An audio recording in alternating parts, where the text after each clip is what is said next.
Hi there. My name's Songbird. Welcome to the vault. Hush now. It's a secret. A big secret. A dirty secret.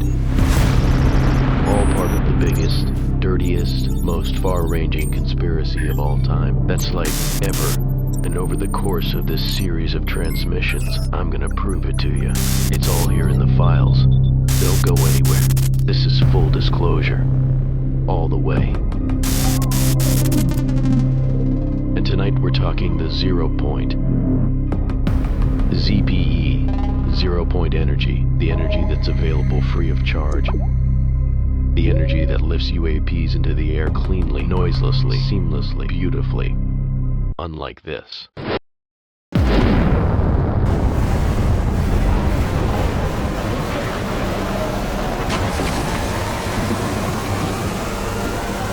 Wow.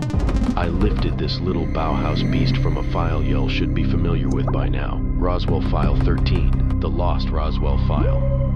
Look, clearly it's footage of a very early test flight from the mid to late 1940s, an attempt to get a retrieved disc off the ground using old school V2 rocket juice. Here, one more time.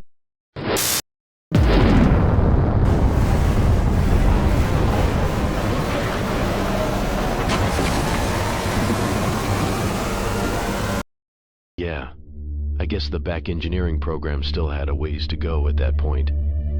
Stick around though. They've improved a little since then, as we'll see a little later.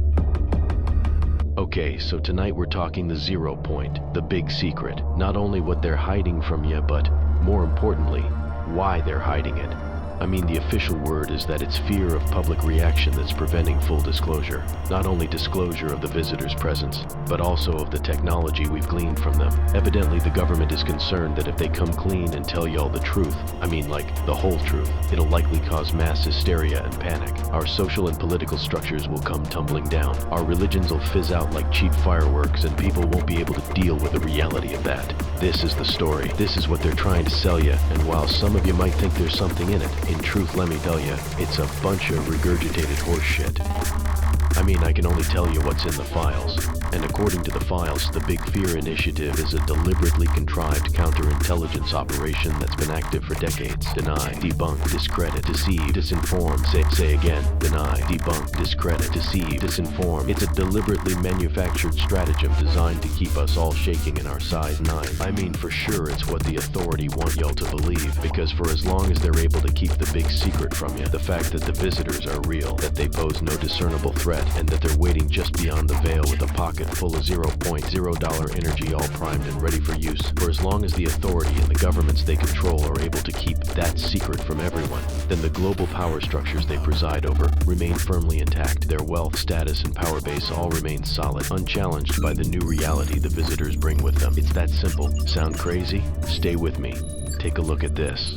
This memo here, it states it clearly enough. It's dated July 29th, 1952, and it spells it out straight up, plain as boiled grits. As you can see, it's an eyes-only memo for the attention of none other than J. Edgar Hoover.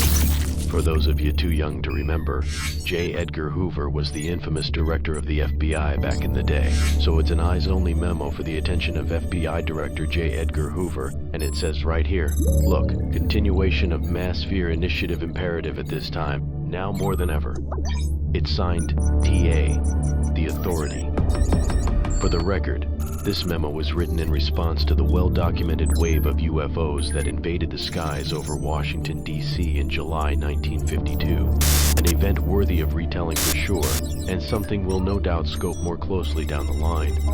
As you can see here, the memo also states that the recent flying saucer activity over Washington, D.C. logged on the nights of July 12th, 19th, and 26th, consecutive Saturday nights, was tracked on radar from Andrews AFB. These objects were solid and believed piloted. USAF Starfire jets were scrambled, but attempted interception of the objects was unsuccessful due to their superior speed and maneuverability. It concludes with response unchanged. This is an instruction for J. Edgar Hoover and the FBI to continue with whatever the agreed upon strategy is, which is spelled out clearly enough right here. Continuation of mass fear initiative imperative at this time, now more than ever. I'll say that one more time.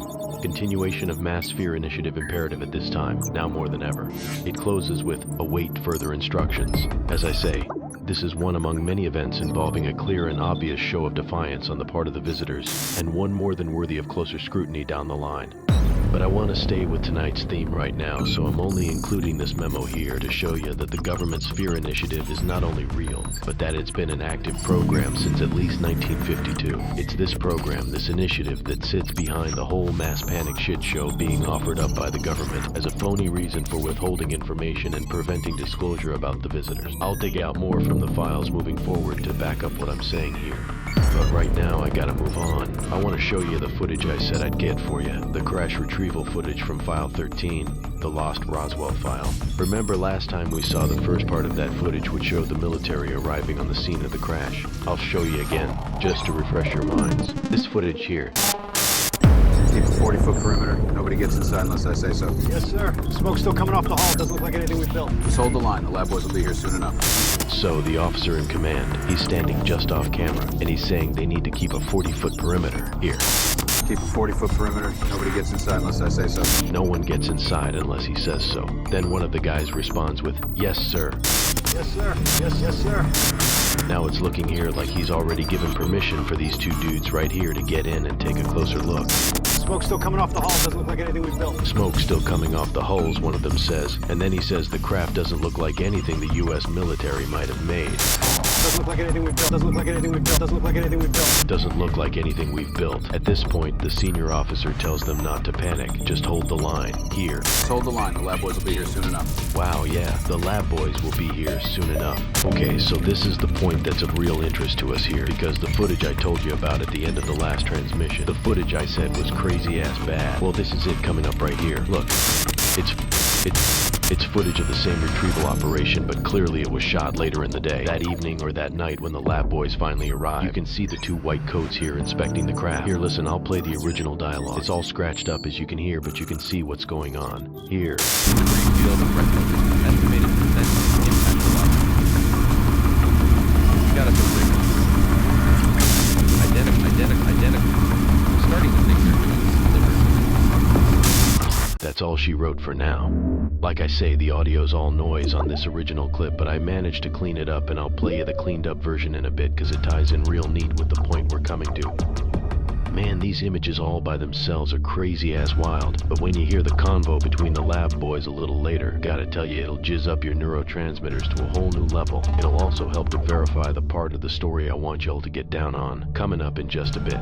First though, before we get to the gristle and bone of tonight's transmission, I want to lay a little backstory. I'm thinking it'll tie in nicely with what I was saying just now about the 0 point and the big secret that's being kept from everyone. So I promised you last time that we'd revisit the inner sanctums of Area 51, and in particular the story of someone who says he worked there back in the day, a man who blew the whistle on what he says is really going on down there, Bob Lazar. Now I'm sure you're all aware of Bob Lazar, probably seen his latest documentary, and even if you haven't, I'm sure you're all plugged into his extraordinary story and the incredible secrets he's been exposing since back before Area 51 was even a thing, least in the mind of Joe Sixpack. No offense intended, Joe. Bob Lazar, there's a whole lot out there about him, and I don't want to put the man on trial here. That's not what this is about. I just want to bullet point the relevant facts, the facts relevant to where we need to go with this. I want to see what we can find in the files that might sit tight with some of the things Bob Lazar has spoken about. And I gotta tell you, some of those things are plain crazy, man. In fact, over the last few days I've been digging around, diving deep into File 13, the lost Roswell file that we started to unpack last time. And let me tell you, my head's already freaking like a freeze-dried nutball about some of the things I dug up. Don't leave your seat. This is gonna pop your zipper. A little background then. Bob Lazar says he worked at Area 51 for around 6 months, from late 1988 through May 1989. Actually, he says he worked at a facility known as S4, an even more super-secret facility, situated approximately 15 miles southwest of Area 51's main Groom Lake facility. S4, he says, is built into the side of a mountain close to a dry lake bed known as Papoose Lake, and the adjacent Papoose mountain range. Now, there's plenty logged here in the files about the Nevada test and training range, within which Area 51 is situated, along with the celebrity status Nellis Air Force Base. But, as I told you last time, I've so far been unable to find any mention in the files of an S4 facility near Papoose Lake. That's not to say it doesn't exist, or that it never existed. It just means it's not cited specifically here in relation to the Roswell disk, or anything else for that matter. I have found something though. See what you make of this. For the record, the files say that after spending 4 years in Hangar 18 at Wright-Patterson Air Force Base in Dayton, Ohio, the Roswell disk was shipped out to what is today known as Area 51, where it was stashed away in a lockup cited in the files as Hangar 84. Again, as we saw last time, the files do stipulate that Hangar 84 was a facility close to Groom Lake, and as we suggested, this facility could easily be S4, even though it's not specifically named as such. In fact, when I was rooting around inside the archive, I stumbled on something I'm sure you'll want to see. We'll strip it down in just a moment.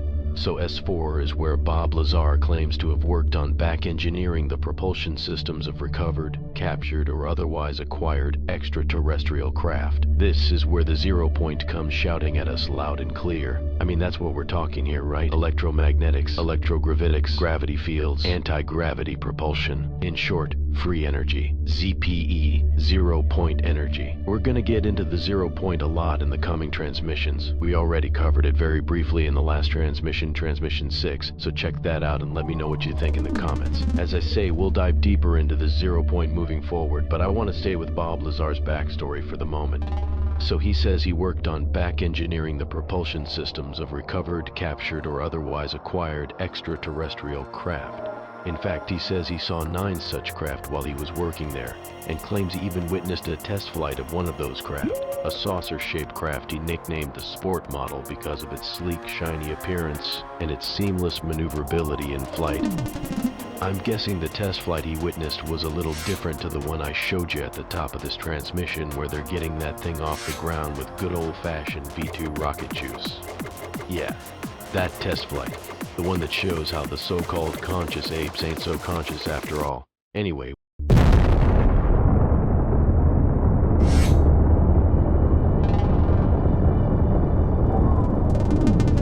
we'll look at this point a little closer in just a bit. Right now though, listen to this. This is the first bombshell right here.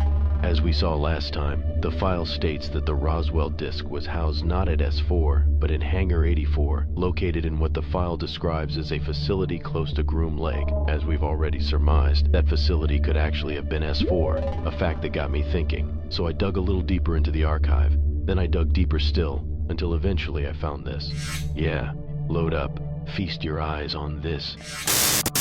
Damn, it's that time again, folks. You know the routine by now. Gotta grab that gravity field generator and back engineer myself out of here, like now, before they hit my location ID. More on Bob Lazar and the big secret next time, ripping it wide open. Stay with it. Meantime, don't forget to subscribe and hit like and leave a comment and all that stuff. And if you're wanting some backstory on me, there's a video by that name somewhere on the channel. Check it. It'll tell you all you need to know. Okay, I'm out. Stay alive. I'll be back.